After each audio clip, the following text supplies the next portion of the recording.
আসসালামু আলাইকুম গাইস, সবাই কেমন আছেন? আশা করি সবাই ভালো আছেন। তো আজকে কি দিন, কি বার, এটা তো সবাই জানেন। আজকে আমাদের ইসলাম ধর্মের মানুষের জন্য ভালো একটা দিন, আনন্দের একটা দিন। তো আজকের দিনের উপলক্ষে আমাদের গ্রামে অনেক কিছুই দেওয়া হয়। রুটি, বিস্কিট, মিষ্টি, চমচম, এমনকি পিঠাও দেওয়া হয়। আপনাদের গ্রামে কি কি দেওয়া হয় অবশ্যই কমেন্টে বলে যাবেন। আবার শুক্রবারে মসজিদে যেটা দেওয়া হয় সেটাও দেয়, তার মানে জিলাপি। আরো অনেক কিছুই দেয়। তো ছোট গ্রামের ছোট ছোট ছোট মানুষ আসে আমাদের ঘরে, অন্যদের ঘরে ঘরে দিয়ে যায়।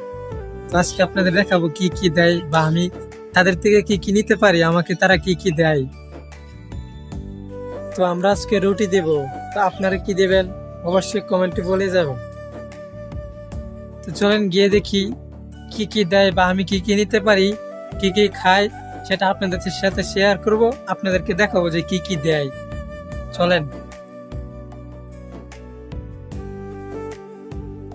কেন আপনাদের দেখা গিয়ে ওরা কি কি দেয়। দেখেন, বিস্কুট সেন, ছোট ছোট মানুষ আমার দিলে দে দা, একটা দে একটা দে একটা দে একটা দে একটা দিলে বুঝছেন। আমরা তো বিস্কুট নিলে তারপর থেকে কি নিতে পারি। সকাল দেখেন আজকের দিনে বলে কুকুর আইসে বিস্কুট খাইতে, দেখেন।